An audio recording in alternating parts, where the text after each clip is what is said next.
La efectividad de la democracia radica en la alternancia de poder. Al gobierno Petro puede reconocérsele aciertos, pero los votantes concluyeron que los aciertos no compensaban los desaciertos. Las razones de la derrota de Iván Cepeda hay que encontrarlas en las decisiones que tomaron él y su campaña. Pero haber triunfado con menos del 1% de diferencia de votos contra sus contrincantes significa que el nuevo presidente no recibió de los votantes un cheque en blanco. La efectividad de la democracia radica en la alternancia de poder. Cuando la gestión de un gobierno deja inconformes a la mayoría de un país, los electores depositan sus esperanzas para el futuro en una alternativa de cambio. El que los colombianos eligieran a Abelardo de la Espriella como el nuevo presidente de la República contra la alternativa de continuismo del pacto histórico se explica, en fin último, por este sencillo pero fundamental mecanismo político de movimiento pendular. Al gobierno Petro puede reconocérsele aciertos como su agenda social, su preocupación por la pobreza y la desigualdad del país, su anhelo de proteger y empoderar a grupos minoritarios, su conformidad con la implementación del Acuerdo de Paz de 2016, su respaldo al multilateralismo o su intención de afianzar cooperación diplomática con socios no tradicionales, para citar algunos. Además, la presidencia de Petro contribuyó a la consolidación de la izquierda en Colombia como alternativa de poder y como fuerza parlamentaria de peso propio, con capacidad de ejercer oposición en el próximo cuatrienio. Pero los votantes concluyeron que los aciertos no compensaban los desaciertos. El país acaba de cerrar un ciclo de gobierno muy difícil, en el que rápidamente pasamos de la moderación y el espíritu incluyente de los primeros meses a la radicalización de las agendas y a los discursos divisivos que infunden odios y que exacerban la ya gran polarización que existe en el país. El gobierno Petro entrega un país con el sistema de salud en profunda crisis, con un hueco fiscal histórico, con una sociedad agotada de choques interinstitucionales permanentes y con un retroceso de una década en materia de seguridad. La Colombia que acaba de votar por una propuesta de mano dura contra los grupos al margen de la ley es la misma Colombia que, de acuerdo con el Instituto Australiano para la Economía y la Paz, acaba de volver el año pasado al top 10 del índice global del terrorismo. Los errores cometidos bajo la política de paz total, que no dio frutos, fueron coartífices de que todos los grupos ilegales del país, sin excepción, hayan aumentado su pie de fuerza en los últimos 4 años, con afectaciones enormes a la población civil. En el plano externo, este legado incluye una relación bilateral con Estados Unidos maltratada y una política exterior hacia América Latina que no superó las líneas ideológicas y que por ello no nos dejó avances significativos en materia de integración regional. Pero tal vez el desacierto más grande fue la injerencia de Petro en el proceso electoral, como no había sucedido en memoria reciente con un presidente en ejercicio, y su obstinación en rechazar los resultados de la primera y la segunda vuelta, poniendo en duda el trabajo de la registraduría en un sistema electoral que ha sido celebrado internacionalmente por su velocidad y transparencia y que fue el que lo llevó a él mismo a la presidencia hace 4 años.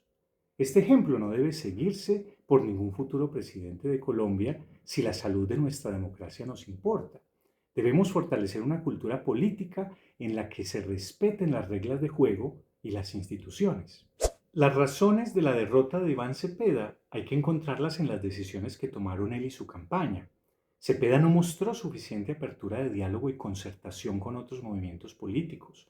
No despejó dudas sobre el plan divisivo de realizar reformas constitucionales mayores, ni quiso demostrar más claramente que su proyecto de gobierno sí comulgaba con la iniciativa privada, que veía importante su fomento y que la entendía como un ingrediente indispensable para el progreso del país. De la misma forma, Cepeda no quiso desmarcarse de las equivocaciones del gobierno Petro, no cuestionó públicamente los errores de seguridad cometidos en el marco de la paz total, ni sus escándalos de corrupción, ni los nombramientos cuestionables, ni el estilo caótico, improvisado y divisivo de su gestión, ni sus acciones desestabilizantes del sistema de contrapesos de la Constitución del 91.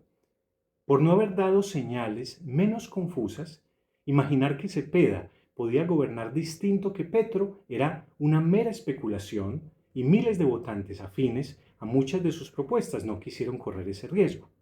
En ese contexto, la dupla de Abelardo del Espriella y José Manuel Restrepo ofrecieron a los votantes claridad absoluta de preocupación prioritaria por la seguridad, experiencia y conocimiento del Estado para una gestión más responsable y la complementariedad y capacidad de trabajo en equipo que no mostró la candidatura de Valencia y Oviedo en la primera vuelta. Todo en medio de una estrategia de campaña sumamente eficaz que entendió el poder de la simplicidad y el lenguaje de las redes sociales para la viralización de contenidos y de símbolos. El voto de confianza que acaban de recibir del electorado les da una oportunidad incuestionable para darle un viraje al gobierno y oxigenar la política nacional.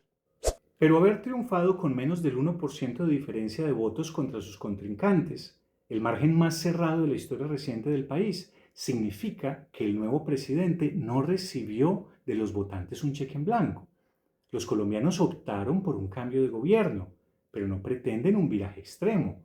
Los colombianos quisieron un mayor énfasis en la seguridad y un gobierno nacional administrado con más profesionalismo, pero no el abandono de la sensibilidad social y la búsqueda de mejorar las condiciones de los más necesitados.